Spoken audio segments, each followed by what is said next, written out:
is in alignment. It does. Yeah, it does. And that's why I love being around him. And Everything so? clears when, and so. Give him to her. I don't know. Oh, hell no. So say that again. So I'm in alignment. And he comes right in. I don't try. And this person that I adore, and I have decided to adore, regardless of if he's in my direct experience for the rest of my life, whatever distance, it's okay. I adore him, and I just want him to be happy. But I don't try. I just get into alignment, and it comes right in there. And then I get afraid because I think of societal rules about relationships, and well, maybe we should do this because that's what it looks like when people are like this. And then he's like, whoa. And then we have to lovingly go our separate ways. And so what my question is, I know there are thousands. We want to say this to you. Okay. You get to want what you want. You get in alignment, he comes, you want him to stay, you want him to commit, you want him to do whatever it is. And so you get to want what you want, but you can't contradict what you want by the condition making you not believe it. If you can continue to want what you want and not let the condition convince you that what you want isn't happening right now, then the thing that isn't happening can begin to happen. That was a really big statement. Did you hear it? Mm-hmm. You get to want what you want. But when the situation that's happening keeps you from believing what you want, then that's what goes wrong with it. I don't want to press it because I respect what he wants as well. And I've also heard you say, don't pull someone else into the vortex. Don't work too hard to pull someone else in with you. You know, if they want something else, let them. But I do want him. You're just going to really like this so much. Okay. Sometimes, and this is what's happening here, by insisting on what you want before another is ready, and you try to pull them into the vortex, you're not pulling him into his vortex, you're pulling him out of his vortex. Now, you really can't pull him in or out. So that's why you have to leave him out of the equation. You have to want what you want and believe what you want and allow what you want, and what you want will come, and most likely through him. But when you try to make it be this way right here, right now, before somebody else is ready, the backlash happens. Here's why. Imagine, since everything is vibrational, and the easiest way for you to understand vibrations in your world is to think about sound or electricity. That's a really good way. So think about electricity and think about an open circuit. And think about you being tuned in, tapped in, turned on. You've got all of this energy flowing through you, and you are flowing it toward this desire. Let's say, in this case, toward this specific person. This desire about this person, and you're flowing it. But let's say that for whatever reason, that person isn't in complete agreement with what you're doing. Now, the tendency would be to say, okay, then that person has closed their circuit because he wants something different. So his circuit is closed while mine is open, and so I'm getting electrocuted. But what's really happening, since his circuit doesn't have anything to do with your electrocution ever, only your own circuit. So you're flowing, but then his behavior or his condition causes you to think thoughts that close your own circuit.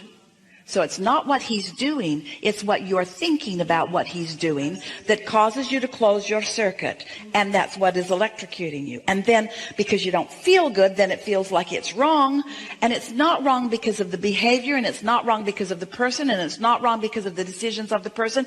It only feels like it's wrong because you're closing your own circuit with a belief that doesn't match your desire. And when you sat in that chair, you didn't do that.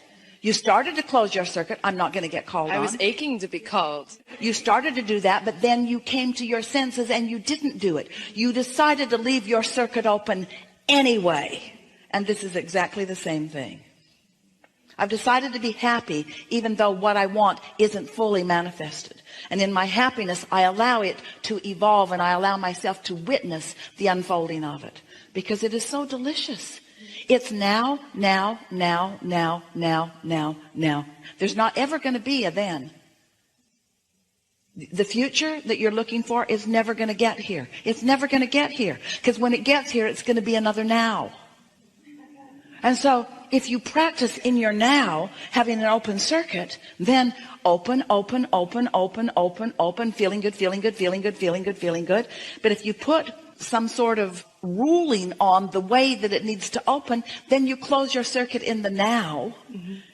And then I start talking about it and take action. It's your future you're worried about. Your now is so blissful that you can't let it be. You have to kill it with your misunderstanding about the future. I have to scan for what could possibly go wrong for insurance policy. I needed insurance on the relationship. So I was like, well, what if this happens? And before I know it, this beautiful thing that I was having fun with starts fizzling out. And then I'm heartbroken again, so. If you could just hear us when we say, he's not the one closing the circuit, you are, relative to anything. And when you stop doing that, then now is really delicious. And then now is really delicious. And then now is really delicious. And then now is really delicious. It also will take away your concern over ageism, because you all have equal access to now. Right now, where you converge with source energy, it's all right now. And it doesn't matter how old you are, how young you are, doesn't matter how rich you are or how poor you are, you all have equal access to this energy right here and now. So the successful happiness that you're all reaching for is all about what you decide to do with your own circuits. And we're talking about the circuit of desire and the circuit of belief. Because the desire is flowing, and if the belief is in opposition, then the feeling is that negative emotion. Ooh, you came a long way on that understanding, didn't you? Don't you love knowing that? Don't you feel sort of invincible? Doesn't it feel to you like you could do just about anything that you can convince yourself you can do? Doesn't it feel like you'd just like to maybe shore up some of your own beliefs by looking for evidence of these laws? Because there's not a shred of evidence to the contrary of them. Your life is rich with them. You see, more blue glass moments everywhere. Yeah. Enough? Enough. Really good. I love you, Abraham. Thank you.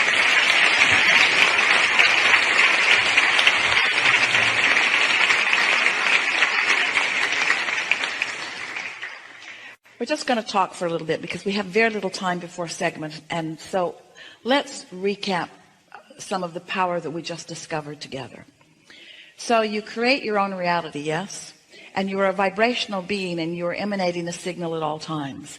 And the signal that you are emanating, meaning the thoughts that you are thinking, or the words that you are speaking, or the action that you are taking, whatever it is that you are focused upon, whatever it is you are talking about, whatever it is you are doing, is causing you to offer a vibration that law of attraction is matching. So you're getting back what you're giving out all the time. To be consciously aware of what it is you're giving out is such a helpful thing, but not in relationship to what somebody else wants you to give out, in relationship to what is in your vortex. Because through life, you have figured out at so many levels of your being precisely what you want. And it is rich and it is understood by your inner being, tended to. The cooperative components have been gathered, and it is your reality to which you are having a relationship. Everything that you feel is you having a relationship with what you have created, with who you really are, with what you really want. And every emotion that you feel is not about what somebody else is doing. It's not about anybody else's power, because they don't have power in your experience.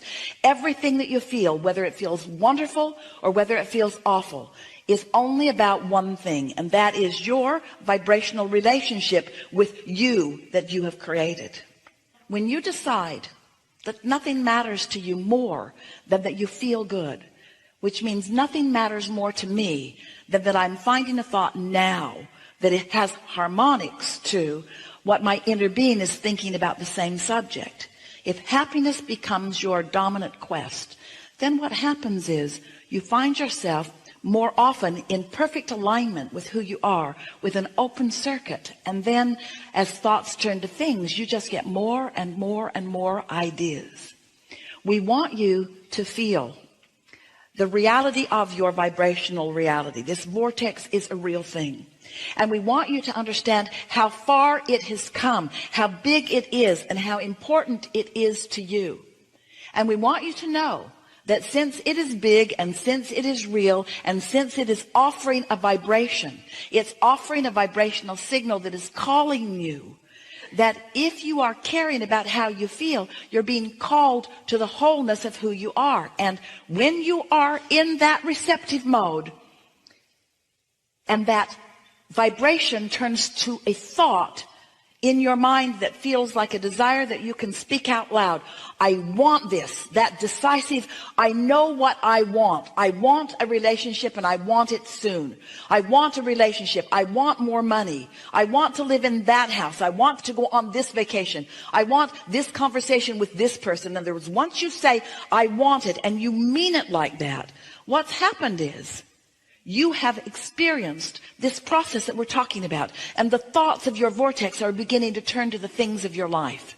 And if you will accept that as those ideas come, they are evidence, they are proof of the inevitable positive outcome that you are looking for, then you can start relaxing and enjoying the unfolding of it. But if you're still looking for the condition to guide it or to soothe you, then as soon as you look for something that hasn't come into full fruition yet, then you shut it all down and you stop the momentum, and it's kind of like starting over at square one again. Did you get that?